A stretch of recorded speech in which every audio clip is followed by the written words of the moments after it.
Hello, grade 9. This is Yusler Sariskia, and we will start with pray. Thank you, Lord Jesus. Help us for today. In the name of Lord Jesus, we pray. Amen. Grade 9. I just want to share something about church also. Masih tentang gereja, tetapi saya mau kita ngerti gitu. Kalau kita jadi gereja, saya pernah jelaskan kita adalah gereja, kita adalah baitnya Tuhan. Kita juga adalah gereja yang harus melayani. Sekali lagi, gereja itu harus melayani. Maksudnya melayani apa? Ambil dari satu bahasa asli. Ada banyak tentang apa itu melayani. Salah satunya adalah diakonei atau diakonos atau diaken. Ya kan, pernah dengar kan? Itu pelayan.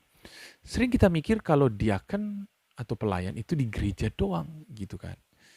Ya, yang menjalankan persembahan mungkin, yang menjalankan roti dan anggur mungkin, yang melayani para jemaat mungkin. Tapi lebih dari itu, menjadi seorang diaken lebih dari itu. Apa yang Yesus katakan kalau di dalam kitab I'm so sorry, I will read about that. Ya, di situ di dalam Yohanes 13 ayat 14 sampai 16, I will read to all of you. Ini kisah ketika Tuhan Yesus membasuh kaki para murid. Dia katakan, jadi jikalau aku membasuh kakimu, wah Tuhan Yesus ya, aku adalah Tuhan dan gurumu. Jadi dia adalah Tuhan, dia adalah guru. Artinya harus dihormati sebagai manusia yang punya punya posisi status yang terhormat, dan lebih lagi dia adalah Tuhan. Maka kamu pun wajib saling membasuh kakimu. Artinya Tuhan mau bilang begini, aku aja yang Tuhan, yang guru, orang yang terhormat mau melayani orang. Kok kamu enggak? Nah, sebab aku telah memberikan suatu teladan kepada kamu, supaya kamu juga berbuat sama seperti yang telah kuperbuat bagimu, kepadamu.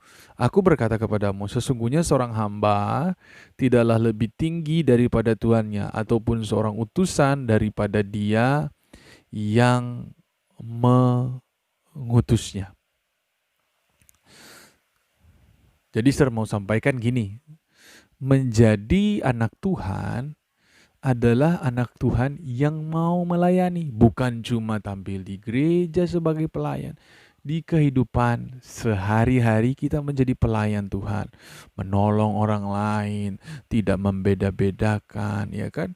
Diakonos ini atau diaken ini adalah pelayan meja yang melayani ketika orang membutuhkan makan, ketika orang membutuhkan minum. Artinya kita selalu jadi anak Tuhan yang bilang, apa sih yang mereka butuhkan? Mereka butuh nasihat, mereka butuh hiburan, mereka butuh makanan.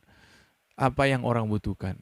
Jadi seorang anak Tuhan bukan mikirin apa yang dia mau, apa yang dia mau, apa yang dia mau, apa yang dia mau, harus dituruti, bukan. Tetapi seorang anak Tuhan adalah anak yang melayani. Seorang anak Tuhan yang melayani, yang berpikir keselamatan jiwa orang. Lewat doa kita berdoa bagi orang. Kalau orang butuh makan, kita beri makan gitu kan. Orang butuh tumpangan, kita beri tumpangan. Orang butuh kasih, kita beri kasih. Orang butuh perhatian, kita beri perhatian. Bukan menjadi orang yang egois. Siapa sih lu? Gue gak peduli. Itu anak-anak dunia yang gak peduli dengan orang lain. Ya kan, misalnya contohin dia, tunjukin, oh handphone saya iPhone, mahal banget. Handphonemu apa? Jelek banget. Wah, itu kan bukan begitu anak Tuhan. Anak Tuhan berusaha tidak menyombongkan diri supaya orang lain merasa dirinya berharga di mata Tuhan. Ya kan? Bukan pamer kesombongan, pamer kehebatan. Enggak. Melayani orang lain. Mengasihi. Kakak butuh bantuan, adik butuh bantuan, mama papa butuh bantuan. Kita berpikir, oh saya belajar, tunggu ya sebentar lagi saya bantu.